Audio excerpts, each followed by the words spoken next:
Hi out there in YouTube and Radio Land, it's Ham Radio Man Oz with a special update for episode 9, a very short one, but a very important update. I just received some information.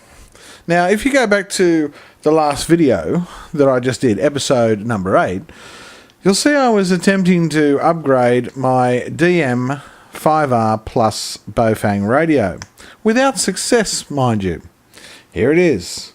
And I'll just show you to confirm that it is the DM5R Plus.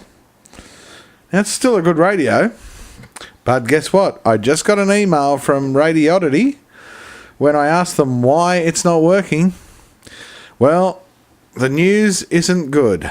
So this will help anyone out there who's actually looking, that may have bought this radio, may have thinking about buying it, and may want to update it. I will read you the email I just received.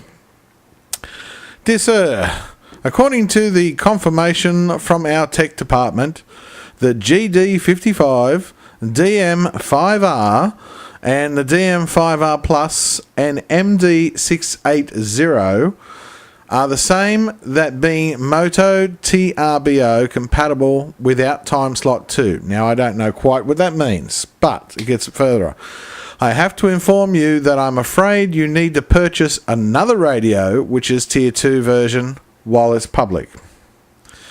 Meanwhile, about the TDMA and Switch TX-RX, the answer is going to be not sure. I really don't know what they're saying there, because I didn't ask them anything about transmission receiving thing. I guess trying to reply to the fact that I was getting the send timeout all the time. And it says the Baofeng company could not promise any of this to us, yet we could not promise you any of it. Sorry about this. We could only inform you that Baofeng made this radio in a not high-level firmware that could not support Tier 2 yet.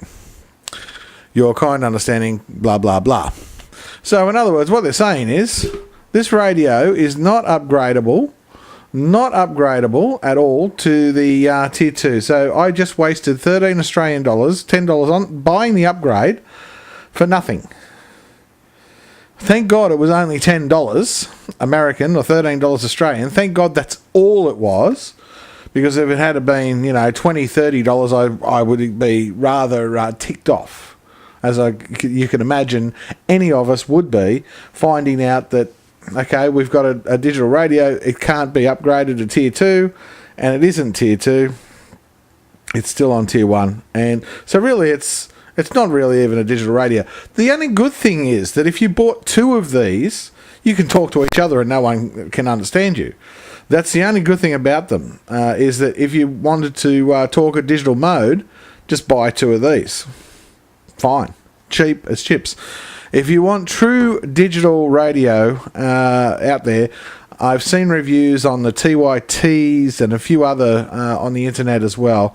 Might be worth a few extra dollars. At least then they work and they're guaranteed to work. And if you look at around the YouTube, you'll find the reviews on them. When I can afford to get one, I'll get one. At least that way, then I'll have a true digital radio that works. I just got to research myself to find out which one is actually the viable and the cheapest option. So that's it. So thank you very much for watching again. This is Ham Radio Man Oz, episode number 9, special update. Catch you again out there on the airwaves. Thank you, and 73s.